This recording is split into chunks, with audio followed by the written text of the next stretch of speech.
All right, I'm Anthony Bainey, obviously, here with Jennifer Mecozzi, and she's on the school board for West District, and she'll be running again this year. How you doing today, John? I'm good. I'm good. How are you? I'm doing well. Thank you for asking. All right, so what is the biggest issue in your campaign that you really want to see, resolved or solved, or what would you like to see discussed in your campaign for the school board? Hmm, that's a loaded question.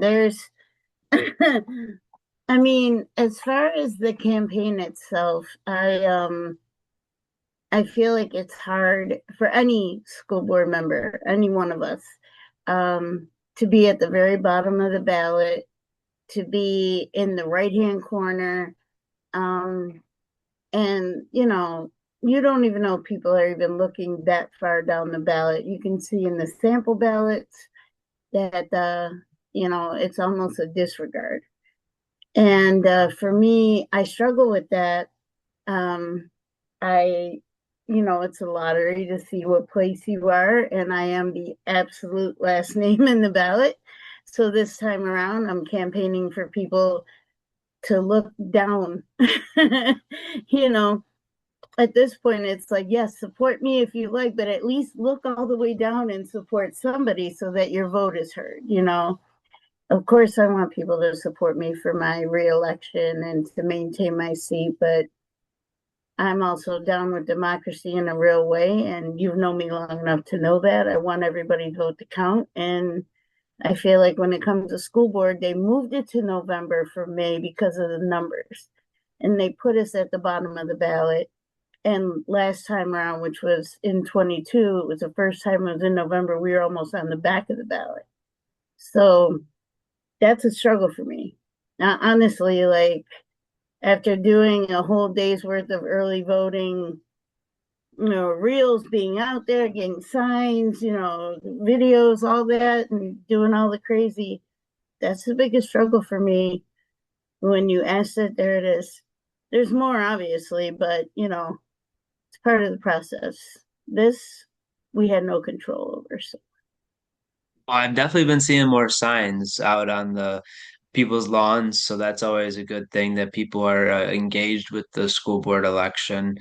It definitely can be low turnout just in general for local elections that aren't just the school board too. So I'm glad that you're cognizant of the fact that, we need to get everybody out to vote. I mean, that's really important.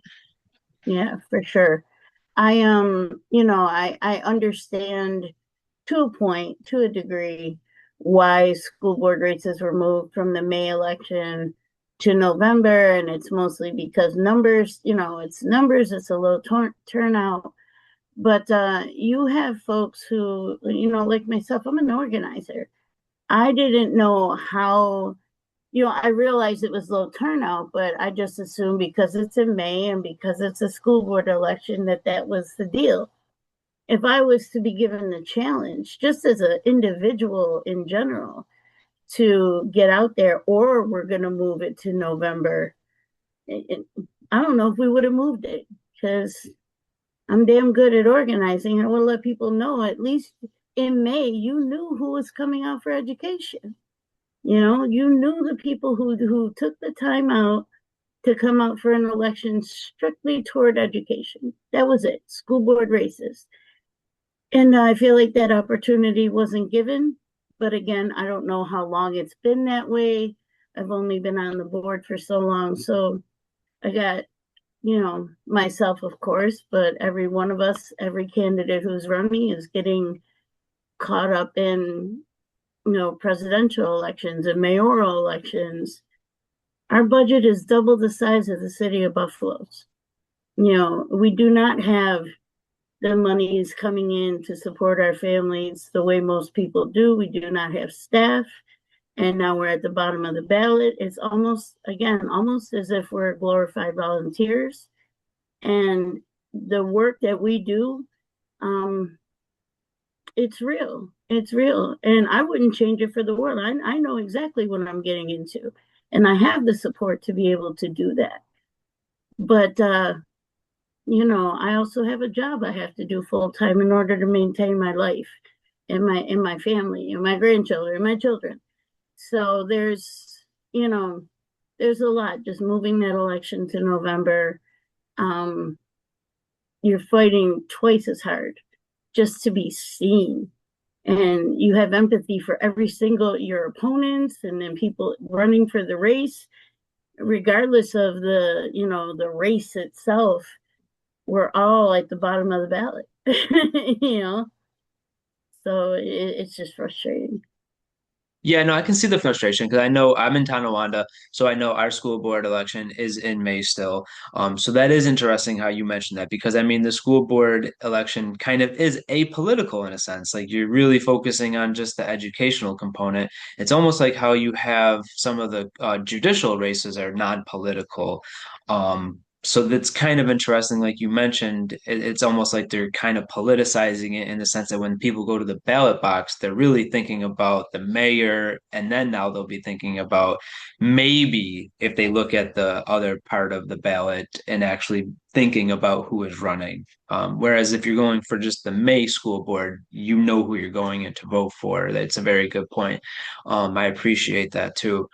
Um, I mean, is there any issues with the school in general? I mean, how do you feel like with because in Tonawanda we don't have so many districts. Do you feel like you have to represent your district in the West, or do you feel like you have to represent the whole city of the Buffalo schools?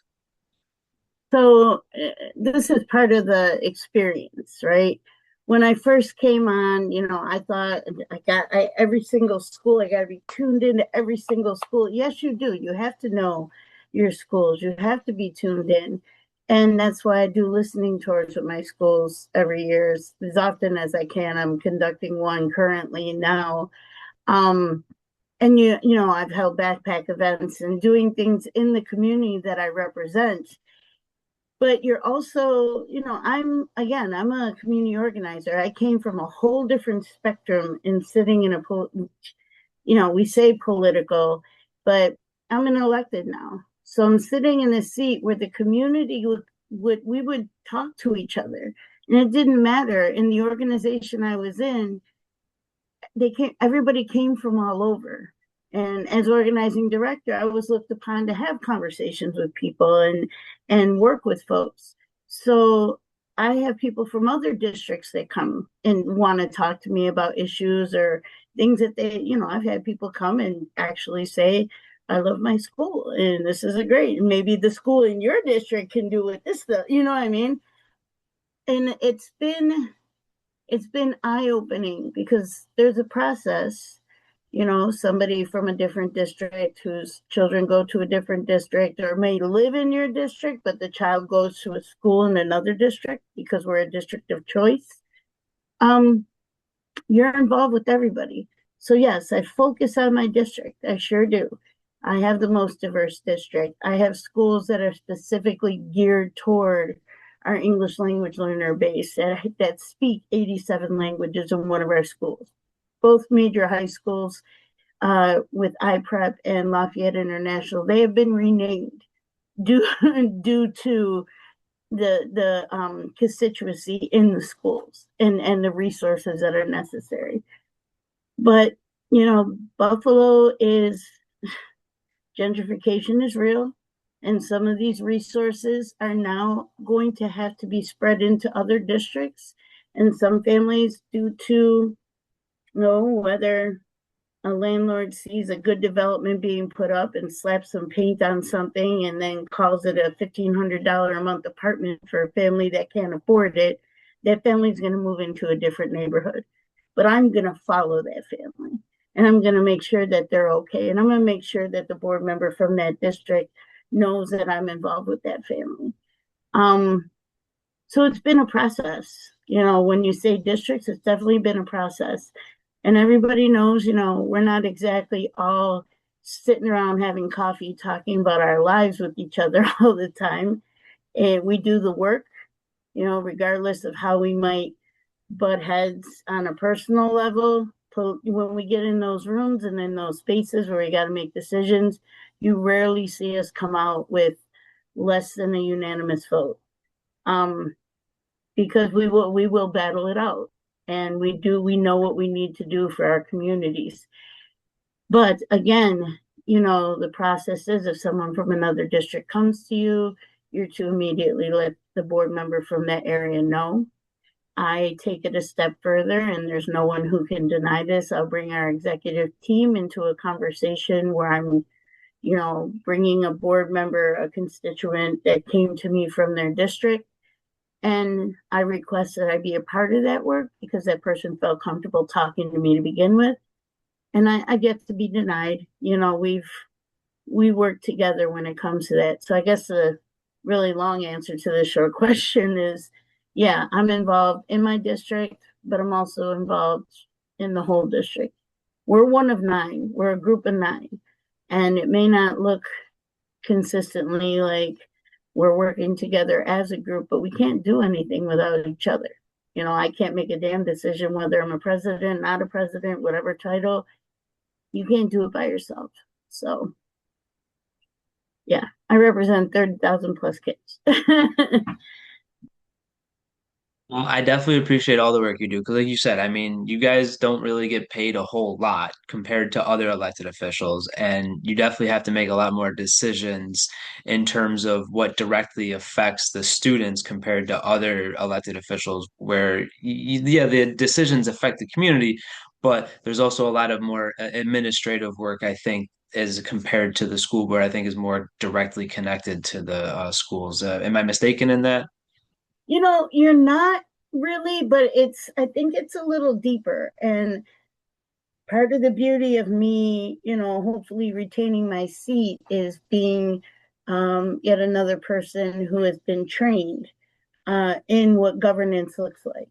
Never, and I will say this confidently, and no one has rebutted it